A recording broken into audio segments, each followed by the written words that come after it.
All right, let's do this. All right, everyone, how are you? Are you good? That's great. Welcome to this week's episode of our podcast. It's called Is Breakfast Included? Thanks for stopping by and checking us out this week. On the show today, I talked to an old friend of mine, Grant Petty. I seem to say that a lot. A good friend of mine, an old friend of mine. And not everyone on this show starts out as being my friend. I just happen to keep in touch with a lot of people. We make a connection and then we become friends. But Grant is an old friend of mine. I've known him for the better part of 20 years.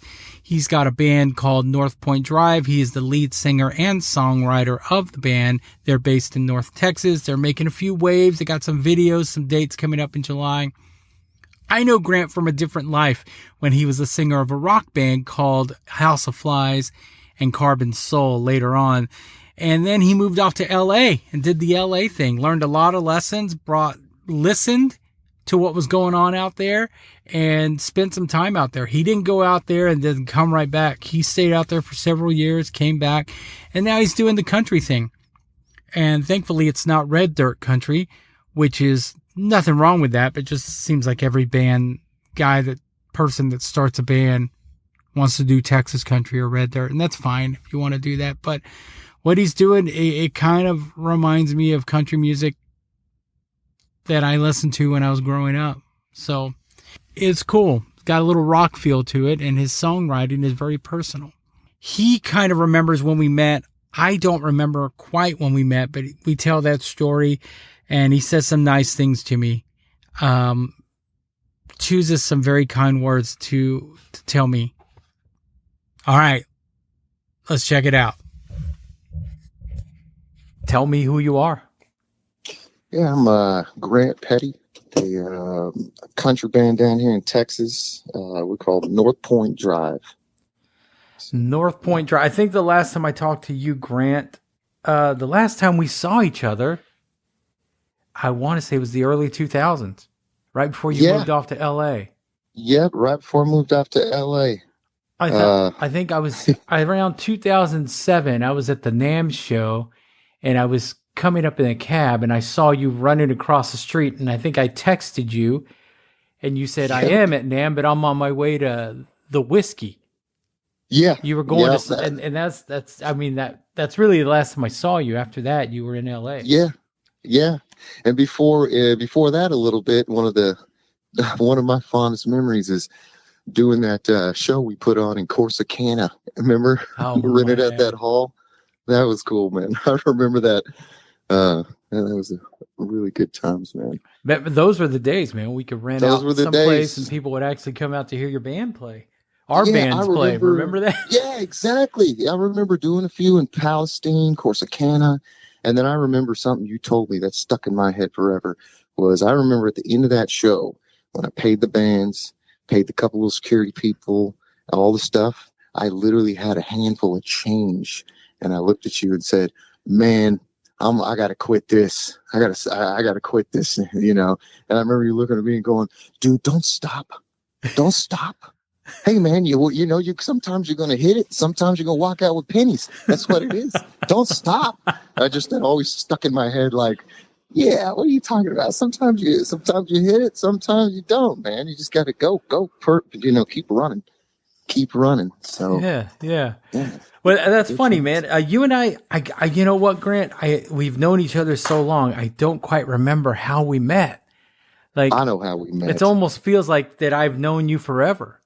Yeah, you knew me from Aaron Folsom in Freestone.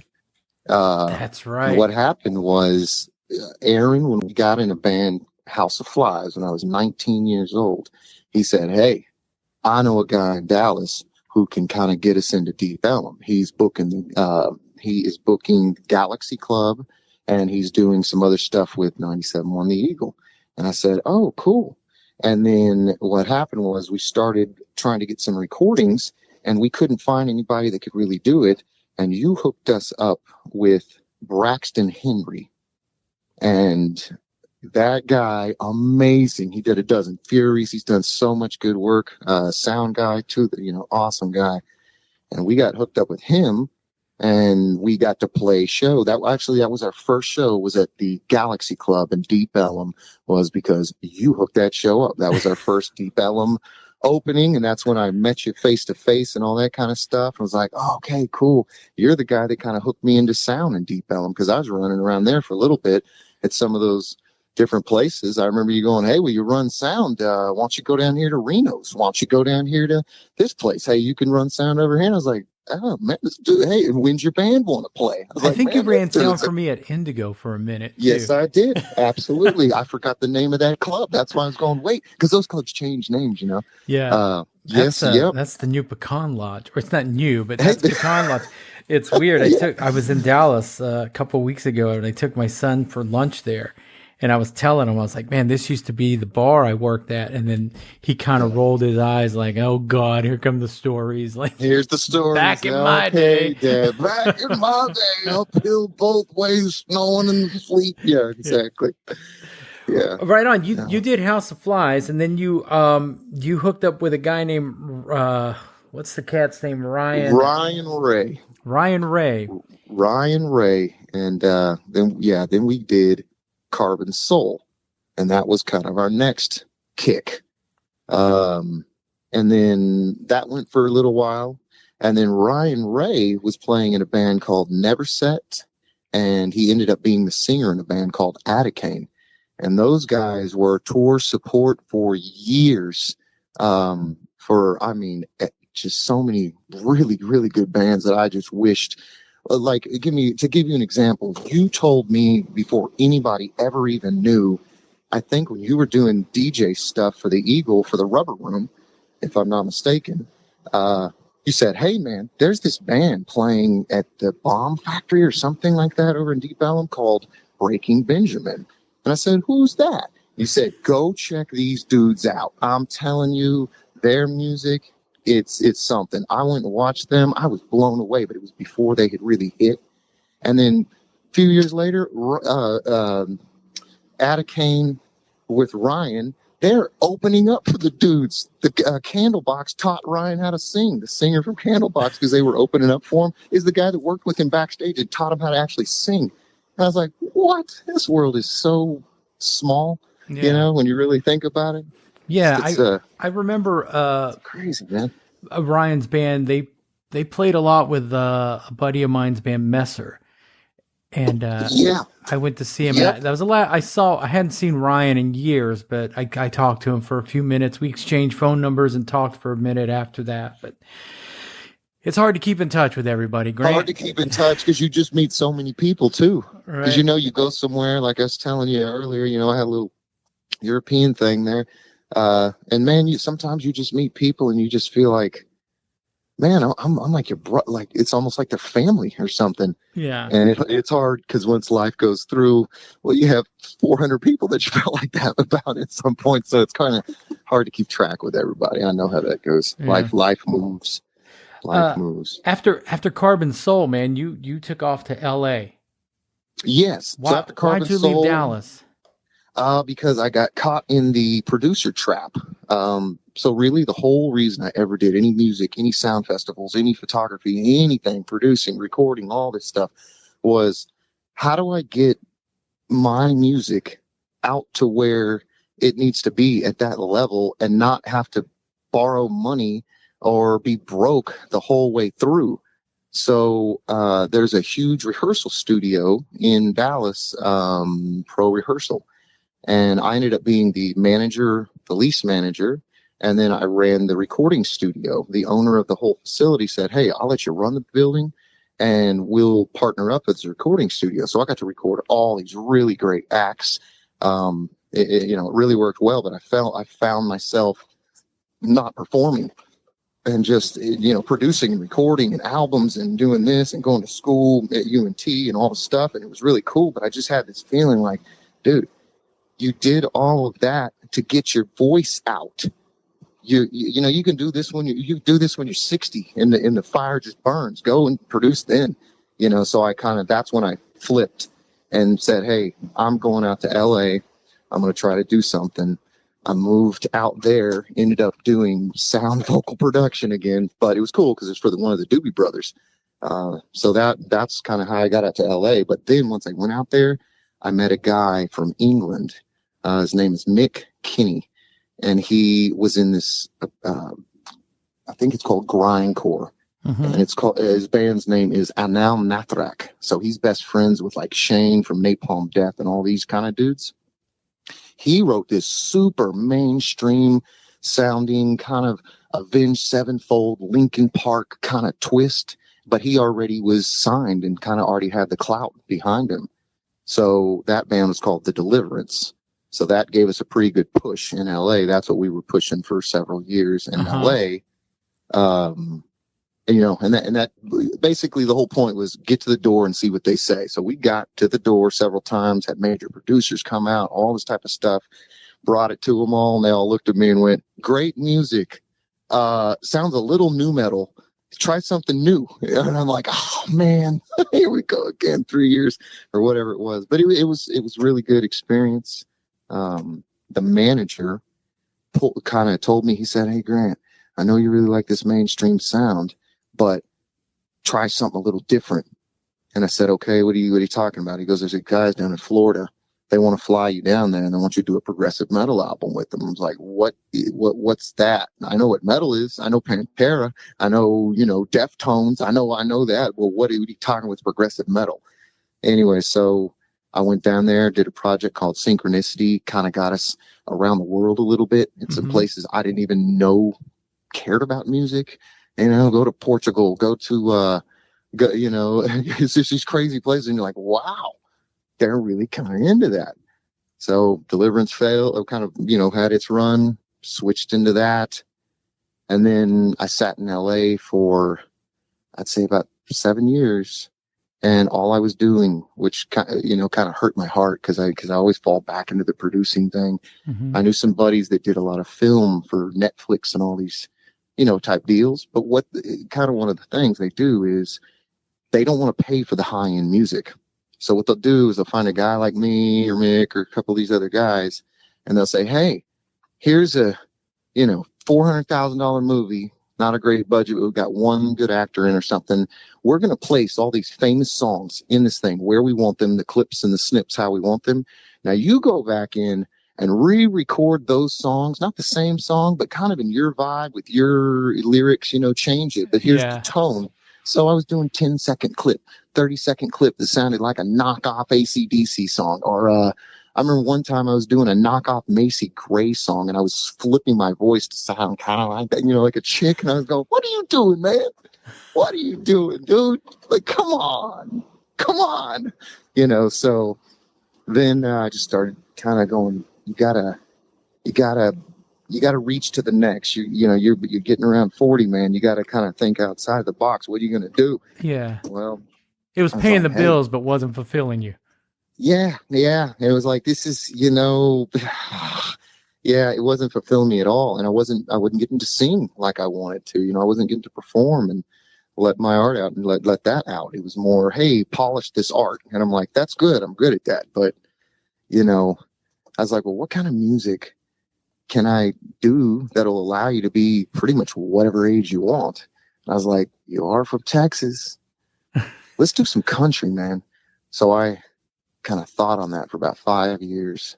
And then 3 years ago, LA kind of got a little crazy for family. I love LA. I love it. But sometimes when you got 4 kids like I do and a wife, it's a lot for them to see, So I was kind of like, I need to go back to where I feel comfortable. And I was like, well, coolest place I knew when I was growing up, kind of, besides having to move all the way out to the country or something, was Denton. Go to Denton area. It's really nice. UNT's there. It's a really cool, eclectic area. There's a lot of artists. That's a music school. So I moved out here 3 years ago and then just went full dive in for a year recording the band North Point Drive, which was pretty much, realistically, it started, it was just me. I was writing all the music, programming everything. And then I just got buddies that I knew like music, and most of them were kind of rocker guys. Some were rock dudes, a couple were country guys. But, like the bass player, he's from Brazil. He played in worship music, but he is a phenomenal artist. You know, the drummer used to be a touring drummer for like jam band type stuff. So he was the festival circuit guy. But they all were like, hey, let's do some country, but let's kind of incorporate a little bit of these tones of what we like. You know, that's the thing about country now. It's not so play two-step or you're out. It's more, I mean, a lot of it, the funny thing was, man, when I came back and I started meeting up all these friends that I knew that used to be in metal and emo bands and all this stuff, half these guys are playing country. Yeah. I mean, Eric Delegard, I've known him for several years, and one of his buddies, Matt Thompson, the drummer from King Diamond, well, he was the drummer on that Florida project, Synchronicity, with Tony Choi from Cynic and all these other things. Anyways, they all live in Denton. And I start looking them up and hanging around with them a little bit, talking with them some, and they're all doing country. And I'm going, wait a minute, is this kind of like a lot of, dude, I'm telling you, half these country guys are rock guys that like country because now you can, it kind of, a lot of it has that tone to it. Feels like it's got a good tone, but it's, you can put a real good message to that. Like you can play this to your children. I mean, we played a show yesterday or whatever it was, Saturday. So yeah, yesterday. Sorry, time's running together. Yeah. And there was 150 people, very upscale hotel kind of setup, and 71 of them were children jumping in a pool, having a great time. And I'm going, I don't think I would have been playing this show in a metal band. It's so crazy. The audience is so wide. Really a good experience. I love it. My kids love it. They hook up the PA system. My wife will flip the living room and set up the speakers, and then afterwards we break it all down, just because we don't have to practice as much because we're old now-ish, we're in the 40 range. It's kind of like, guys, look, the 3-4 nights a week thing, we're already playing several nights a week. We just need to tighten up here and there, or if we have a week off, we need to get together and rehearse. But, I'm sure you know that too. Back in the day, you needed to rehearse every single day, all the time, just to even know how to stay with the metronome. When you get a little older, you kind of got to do your own homework a little bit. They're expecting you to be perfect when you show up. I'm sure, some of the work that you've done for Duran and some of these other guys, the time to figure it out is way, way beyond you. That's like, they know. That's how the run is at this point. Right on, man. So the guys in your band, you said they were friends of yours. Was it anyone from your previous bands? When I was running, it was not from the previous band. It was a band that was in that rehearsal studio, and they were 15 and 16-year-old kids. Uh-huh. I produced their album. They were a band called Underprime. The drummer went to jail on their CD release at Curtain Club, and I said, we're not letting that happen. Because I know how to play drums too. I just played their drums, double kick stuff. Because I had just spent 3 months recording their full album. Mm-hmm. So I just filled in as their drummer until their drummer got in jail. So those guys, I kept in touch with them for years. We're our fake little name. We used to tell ourselves we're the dirty kids. Well, we're not kids anymore, but at the time, it was just these younger guys that were about 6 years younger than me, kind of, looked up to me, but they were really good-hearted guys. Those are the guys in the band as far as the resonator player and the rhythm guitarist. Those guys, I have known them for, 20 years, something like that. Right on. And they were down with playing country. Yeah, absolutely. They said, hey, man, as long as it sounds good, let's do it. Because I said, hey, if you really listen to these riffs, half of these are kind of got rocky sounds to it, mixed with a little bit of, I said, think about music more like a world sound. Yeah. It doesn't mean you don't have a style, but there's no reason you can't mix some of these styles into what you're doing. I said, Resonator's not that far out from, the lead guitarist guy, such a great guitarist. He's not even a Resonator player. I just talked to him about 6 months ago once we started releasing and playing and performing and said, hey man, you're a phenomenal lead guitarist. I learned how to do the Resonator. I'm the one I'm on the album doing it. I said, but if I could figure this out and I wasn't naturally that, you will kill on this instrument. And 2 weeks later, he shows up slipping that thing like I've never even seen. And I was like, I knew you could do it, Dustin. That's why I called you. I actually got a hold of Ryan Ray, but he's too busy with his work and stuff, because there's only a couple people I know that could, handle switching instruments and be able to handle it and know that, hey, you can do that, but this guy worked out and he's the dude. So yeah, I noticed on a lot of that's one thing you did in the beginning. You put out videos yes. to promote your stuff, but I noticed you were playing the resonator a lot in the early stuff. Early stuff. I'm pretty much, that's one thing he likes, because he said, hey man, this is one of the times where I have to kind of sit back and listen. He said, normally I'm such a good guitarist that, not that he won't take advice from other people, but he's a really, really good guitarist. So he goes, it'd be hard for me to let you tell me how to play guitar, because he is a way better guitarist than I am. I'm a good rhythm guitarist. But he's really, really good. He said, but it allows me to learn something new and be humble with it, and then sit back. So even me, I'm not some phenomenal through the roof type resonator guy. The way I wrote the music was I followed that kind of Michael Jackson style, meaning or Prince style, which is pretty much the same way I write lyrics and everything. Write it with your mouth as a hum, do a mumble track or whatever, just make it up with your mouth and then reverse it back to the guitar, and so I would track it, record it, and then I would just figure out how to do that on the guitar, on the resonator. And then over 8-month period of time, I figured it out, as far as like what obviously looking online and watching some of the most phenomenal slide players I'd ever seen, but just picking up on their tricks. But I don't know any that are here as far as resonator slide players. That's a very unusual instrument, and because I haven't really been in country for 30 years of my life or something like that, I just didn't know where to get those people, or I didn't know. And I was like, well, you're just going to have to figure it out. Do it like you do all the stuff you do in music. Just figure it out. Yeah. If you know someone, great. If not, figure it out, man. The internet and YouTube is pretty much an auto teaching lesson if you just know what you're looking at, kind of deal. Yeah, you can go down a rabbit hole and find all kinds of information on that. Yeah, on absolutely. YouTube. I mean, yeah, it really does.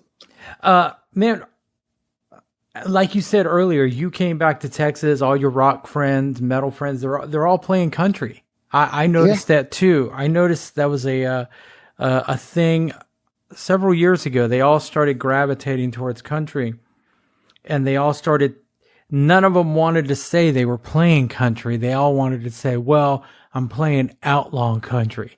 And the thing I noticed about, the one thing I noticed about you is you don't fall, North Point Drive doesn't fall into a Texas country thing. It doesn't, like you said, it's got kind of a rock feel, but you've got that, I don't want to say, the country in the 80s had melody, had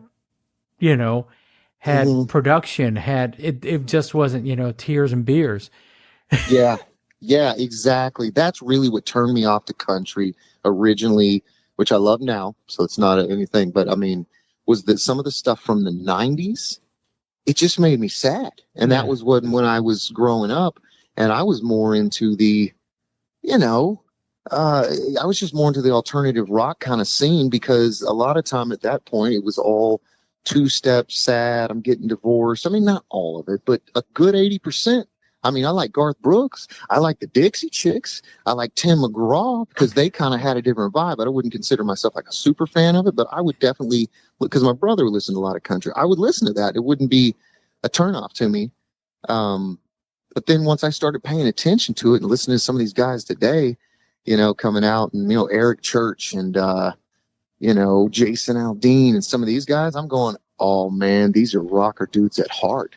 And then I saw Eric Church a few months back or so. I'm gonna go watch him again in a few months. And they literally they build themselves as a hard rock country group. And I'm like, well, hey, wait a minute. That means there's no real rule to this. I mean, you got to follow it, but kind of, a tone. You're looking for a particular tone, hold a particular twang with your thing, but other than that, you don't have to just you don't have to just stay with that. If you want to put one like that, that's cool. But I mean, even the manager the other day was like, "Hey, try to get some different hats. You wear a lot of ball caps. That's cool. Look for some little bolo. Look for something different." So I went to the Justin Boots. I started putting on these big, hats, and he goes, "Hey, man, that looks cool. don't lean too hard on the Texas thing. He goes, it's cool, but that's not really what your tone is. He said, so it's not no big deal if you want to do that. He goes, but he said, just be you. Do your thing, be you. The only thing he ever got onto me about was I used to rip my shirt sleeves off on just regular T-shirts. And he saw that one day in some interview or picture. And he goes, all right, listen. When I said no rules, let me make a couple rules up here.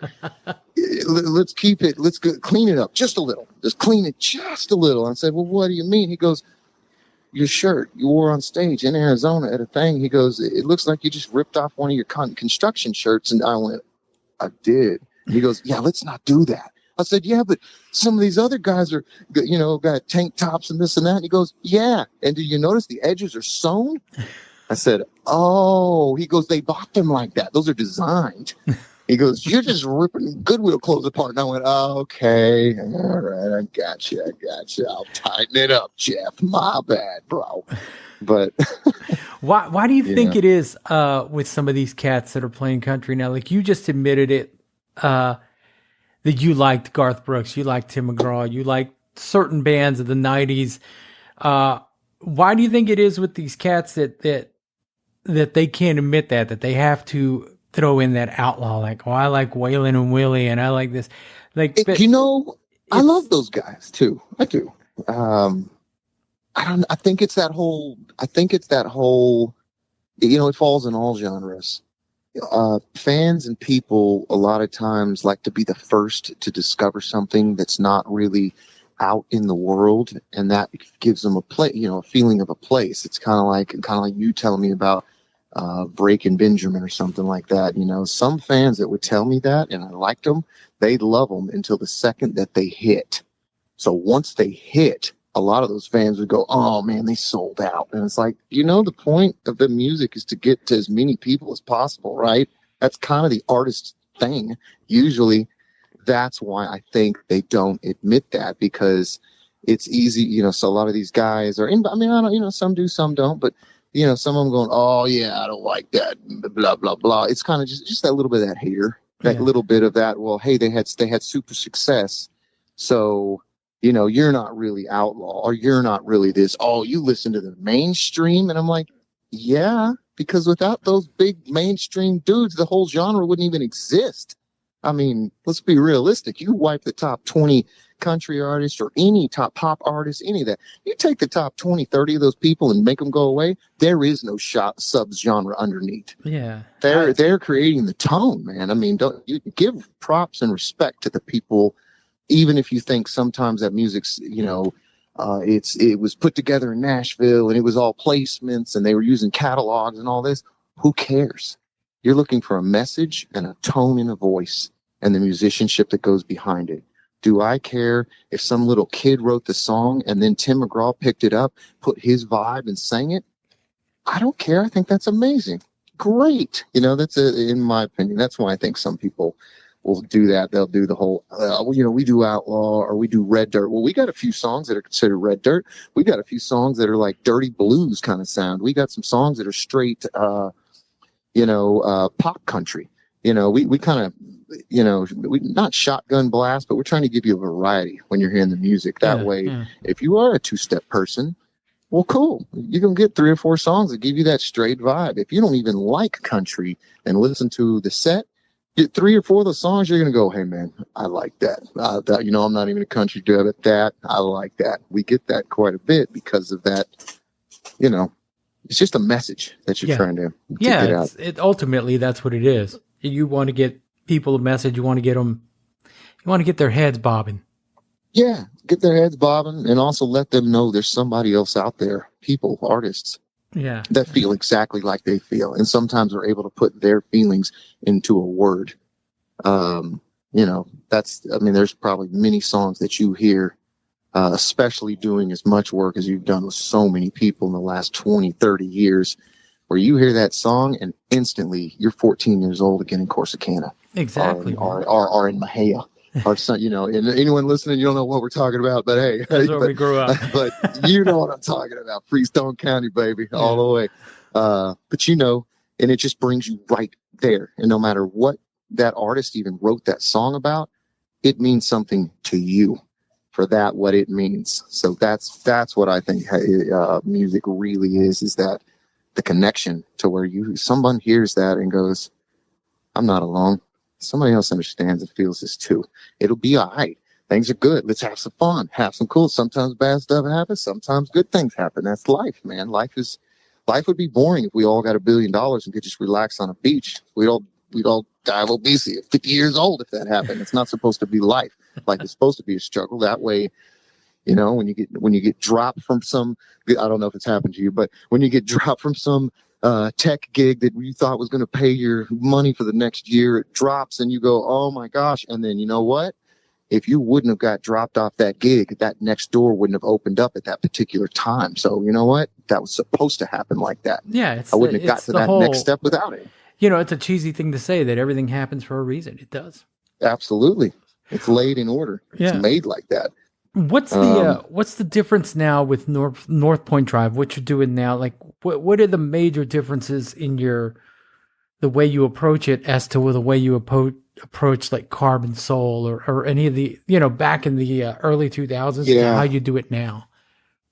I would say I write every lyric, and whenever I sing on stage, I pretend, it's not pretending, but just from seeing so many different people pass away and COVID and different things, you see friends when you get older and you go, wait a minute, they only made it to 50? Ooh, you feel your own mortality. So to me, the writing now, I write it as if that's your last word. That may be the last time you ever sing that.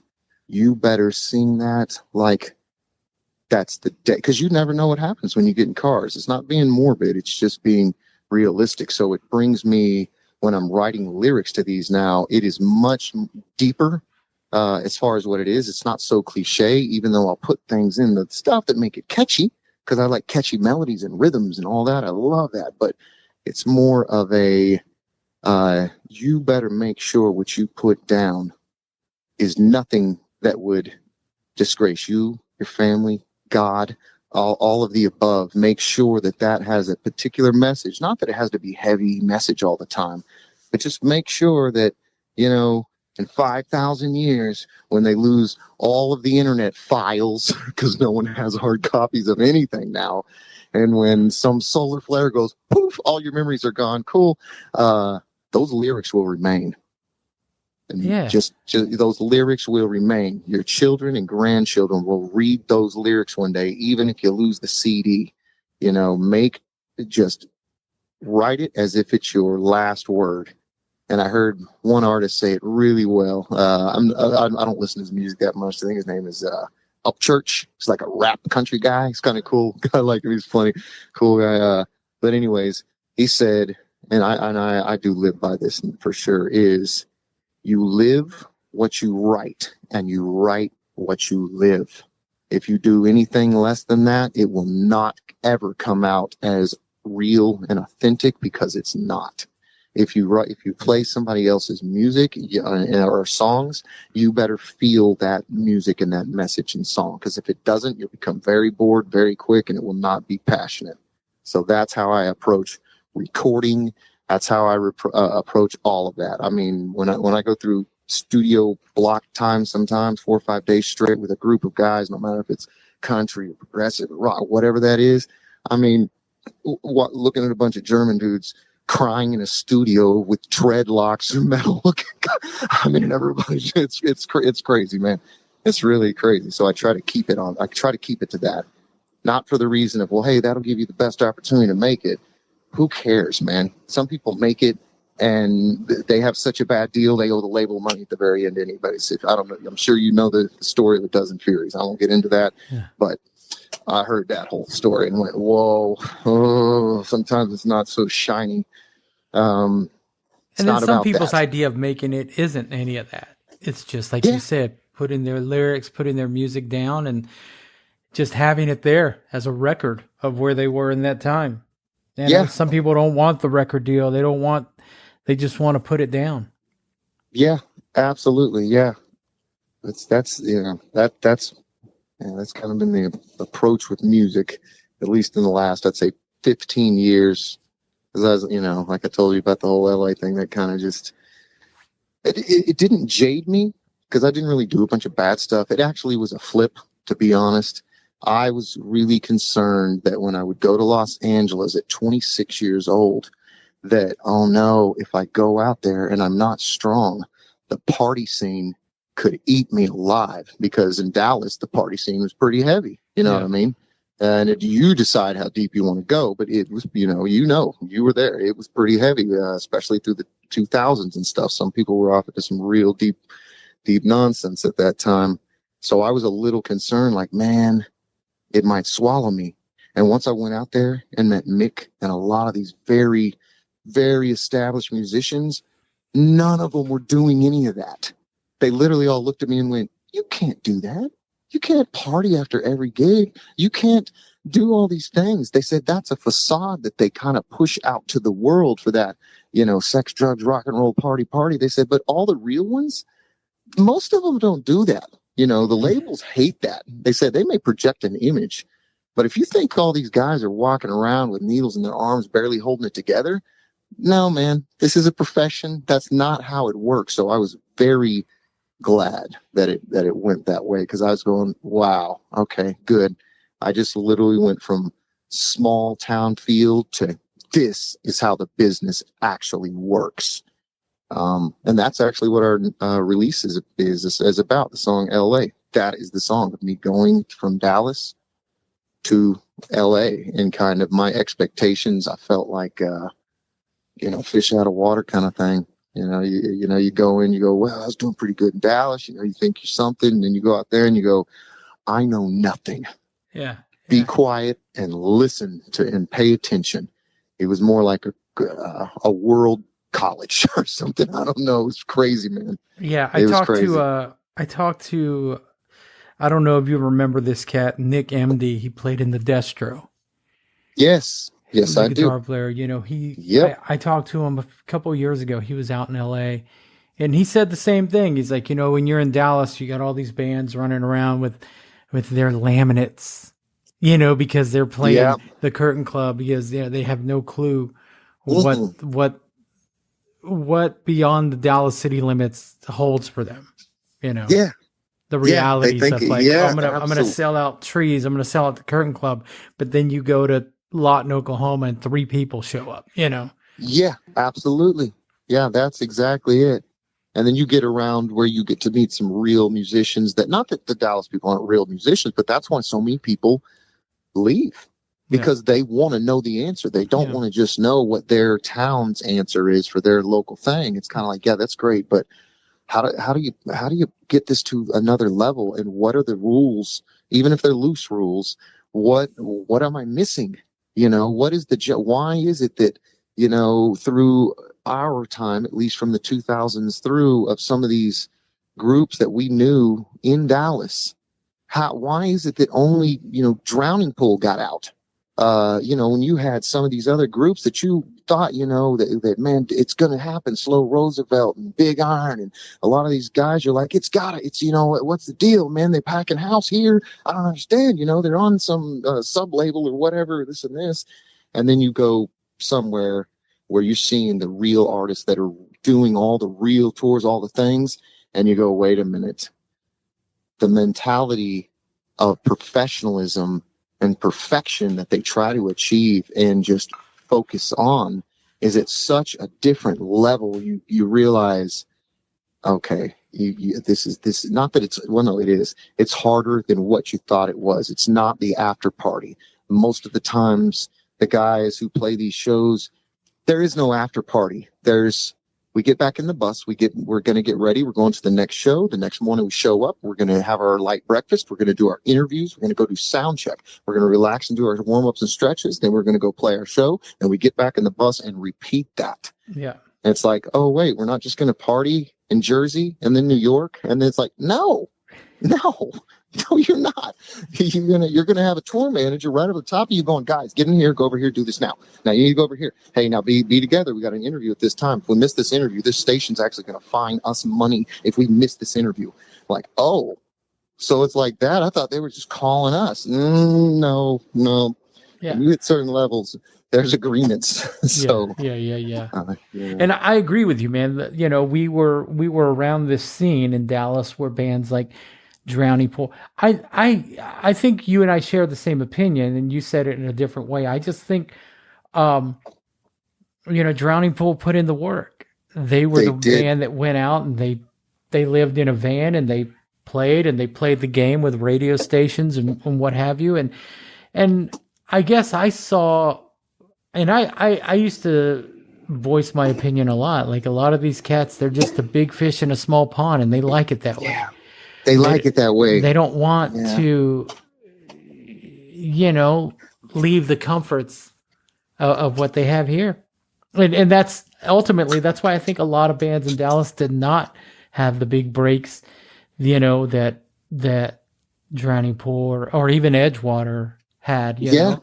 Those bands did what they had to do, and they you know, what did they say? They took their shot, and you know, it hit for some, it missed for others. But I mean, if you look at the Dallas scene, Grant, a lot of those bands are still playing. Yeah, no, absolutely. You know, I've gone and seen some of them. They're doing their annual reunion shows and what have you. Exactly. And you know, it's like if any of them listen to this and they want to call me out, they can call me out. But hey, I love them all, man. Everyone's got their own. Everyone's doing their thing. Everyone's got their own thing. It's much. You are one of the greatest mentors and examples of people I've ever known in it, because I've seen you press.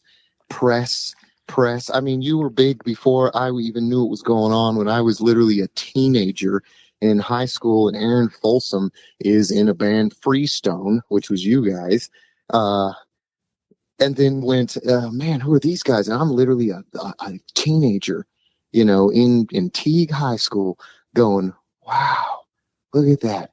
And you have gone from that. You know how many people, at least in our lives, who now they're doing computer tech and they're doing whatever, which is awesome. Do it. You know what I mean? I'm a general contractor to make money in my life. The other portion, obviously, I'd love to be a musician all the way, but you got to do what you got to do. But a lot of them just stopped, you know, and it's like, you know, if you really love music, you'll do what Bernie did. It doesn't matter. I mean, you know, I know in one part of your mind, just like most, you would love to be in a band. You would love to have had the Metallica story, you know. Everybody has that, but you found a way no matter what, man. And you look at your page and the things going on, you're like, dude, that guy is living the music life in all different facets and forms all over the place. I mean, dude, I clicked on your page the other day, seeing Duran stuff going. I'm like, that ain't no Curtain Club. You know, that's literally, that runs through my mind going, that ain't no Galaxy, baby. Hey, I love Galaxy, love Bragg, I love them all, but I'm going, yeah, that's next level, man. That's next level. That's beyond the levels. I'm going, wow, that's amazing. I just, you know, man, I just love what I do. I mean, that's all I can say. I love what I do. I don't have to be the guy. I just want to be one of the guys. Yeah, exactly. Yeah. Or girls. I mean, there's a lot of women in our industry. Yeah, there's a lot of women. But, we have on the single we have right now, when I was put with the one that's going to come out on the 30th, Streets of LA. That'll be nationally pushed. We are in the Cumulus catalogs and stuff because of our management group. They are very connected. It's funny, he's talking about Waylon Jennings and all this. Like this is one of the grandkids, nephews, blah, blah kind of thing in that outlaw 70s country. He was all clicked up into that. So that's how he kind of got clicked up. He was like, hey, I remember having Christmas where Waylon Jennings is in the house hanging out with our dad. And I'm going, what?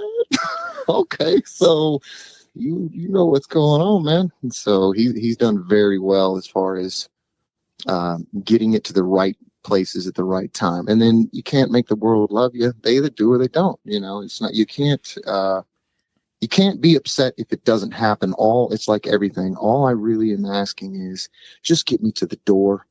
It's not that person's responsibility if they don't like it or the numbers don't work or you don't get the response you like.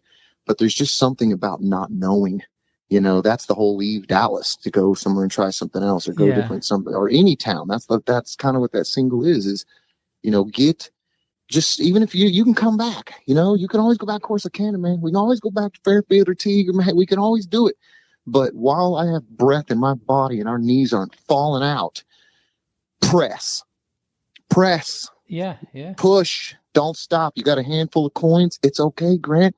Don't stop. Yeah. I remember you saying something to me like, hey, most people that like get these little festival things that, we kind of go on. He goes, most of those people, they're like 40. You're like 20, dude. Don't stop, man. This happens. It's okay.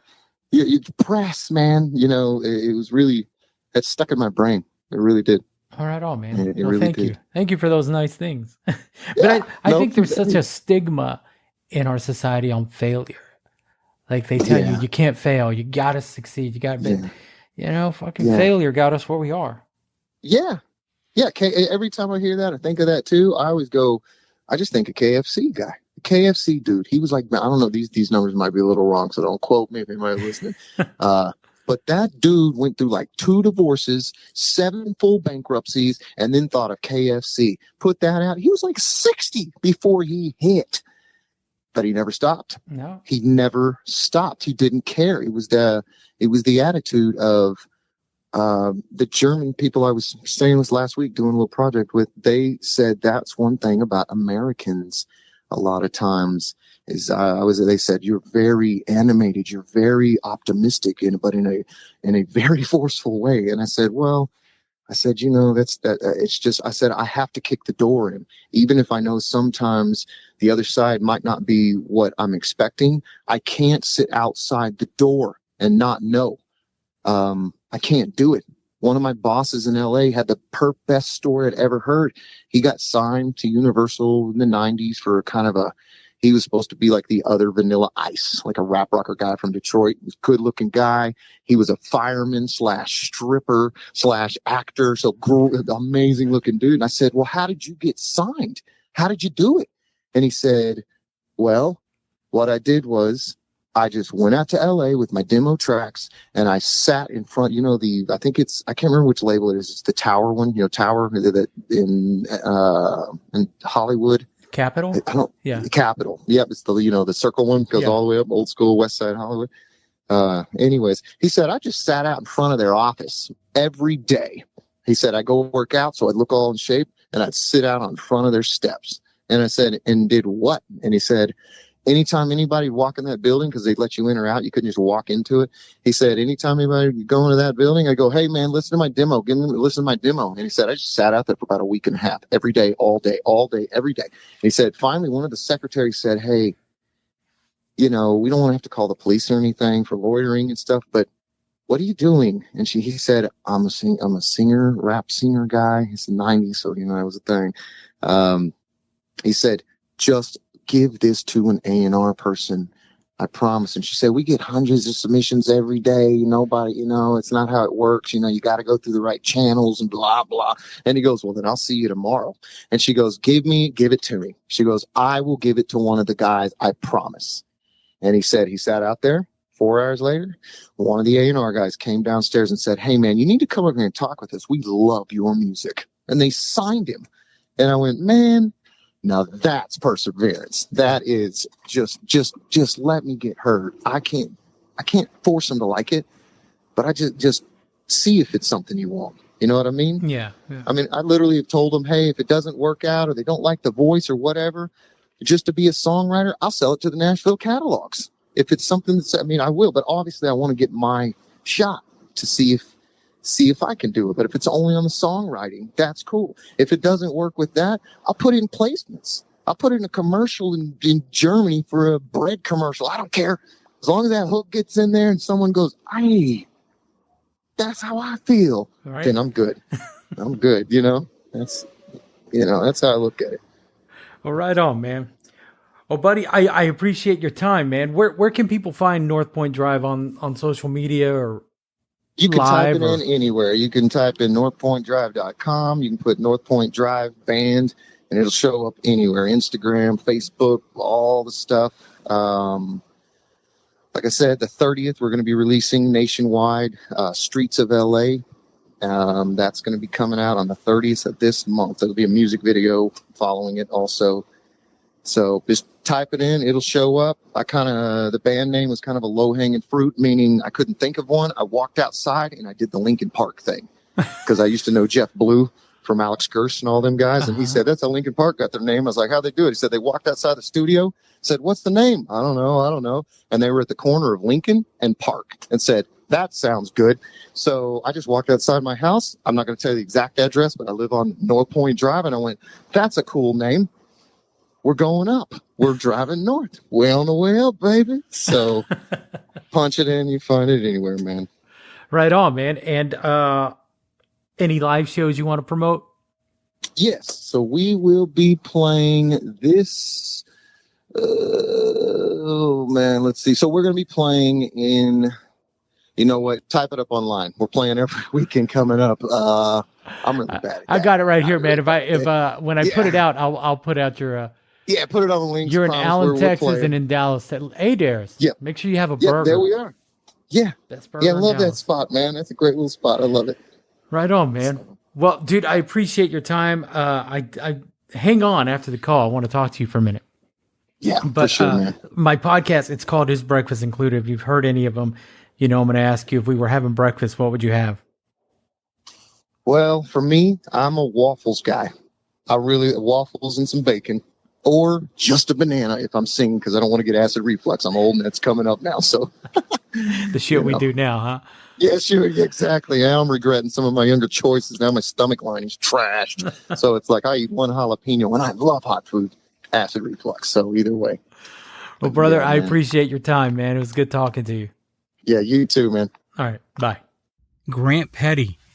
I really hope you enjoyed that conversation. I did. You can find out more about Grant and North Point Drive at northpointdrive.com. I know I have a bit of an accent and north comes out as North Point Drive, but it's north, like north, south, east, west.